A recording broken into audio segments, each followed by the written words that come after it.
বিয়ে এখনো করি না, বিয়ে করতে চাই। একটা ভালো পাত্র আসলে অবশ্যই বিয়ে করব।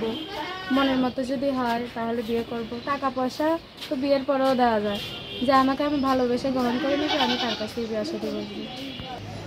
অভাবে সংসারে বিয়ে হয় না, তাছাড়াও আশেপাশে লোকজনরা ডিস্টার্ব করে, কাজে যায়, নানান রকমের নানান কথা বলে। কেউ বিয়ে শাদী করলে অবশ্যই বসবো। আচ্ছা, আপনি দেখতে কি সুন্দর হবেন নাকি? দেখতে অবশ্যই সুন্দর, যে দেখবে সে দেখতেই চাবে বারবার করে। আচ্ছা, এই অবস্থা না? কারোর সাথে টাঙ্কি মারেন না তো? না, টাঙ্কি মারি না ভাই, টাঙ্কি কেউ মারতে চায় না। আসসালামাইকুম দর্শক, আপনাদের প্রীতীয় শুভেচ্ছা জানিয়ে শুরু করছে আমাদের আজকের প্রতিবেদন। তো দর্শক দেখতেই পাচ্ছেন আমাদের সামনে এক আপু দাঁড়িয়ে আছে, আমরা তার গল্পটা শুনবো, জানবো আপু কেন আমাদের ইউটিউবের মাঝে আসলেন, তিনি কি বলতে চান। আপু আসসালামু আলাইকুম, ওয়ালাইকুম সালাম। কেমন আছেন? জি আলহামদুলিল্লাহ, ভালো আছি। যাক, ভালো থাকলে ভালো। আপু আপনার নাম কি? সামিয়া। সামিয়া, খুব সুন্দর নাম। সামিয়া, আপুর বয়স কত? আমার বয়স 18 বছর। 18 বছর, মাশাআল্লাহ, পরিপূর্ণ বিয়ের বয়স হয়ে গেছে। বিয়ে শাদী করেন নাই তো? আবার না, বিয়ে শাদী করি নাই, করবেন? করার জন্যই আসছি। আচ্ছা আচ্ছা, পরিবারে কে কে আছে? মা আছে, ছোট একটা ভাই আছে, আর আমি। মা আছে, ছোট একটা ভাই আছে। হ্যাঁ, আর আমি। আচ্ছা, সংসার কে চালায়? আমি কাজ করি, বাসা বাড়িতে কাজ করে চালাই। বাসা বাড়িতে কাজ করে চলেন। তো জুয়ান একটা মাইয়া বাসায় কাজ করেন, খারাপ লাগে না?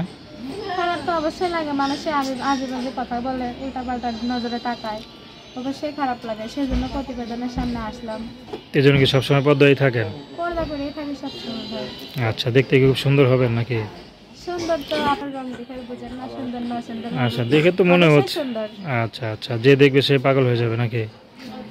আচ্ছা, যাক, ভালো কথা। তো পড়াশোনা কত দূর করছেন? পড়াশোনা করছি ক্লাস 7 পর্যন্ত। 7 পর্যন্ত পড়ছেন, তো আর পড়লেন না কেন?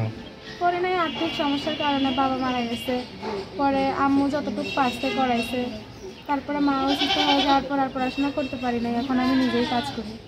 আচ্ছা আচ্ছা, তো এখন মনে করেন আপনার সাথে যদি কেউ বিয়ে করতে চায় আপনাকে, তো আপনাকে বাসায় আসতে পারবে?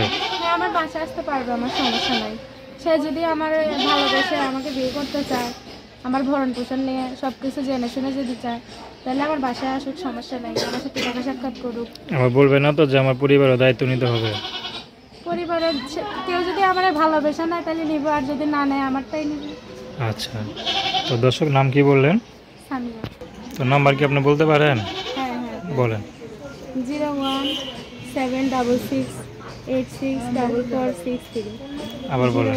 01766864463। তো দর্শক, প্রেম ভালোবাসা সাহায্য সহযোগিতা বিয়ে শাদী করা একান্ত আপনাদের ব্যক্তিগত ব্যাপার। তো আসুন আমরা 5 ওয়াক্ত নামাজ পড়ি, সর্বদা দেশের সেবা করি। আসসালামু আলাইকুম।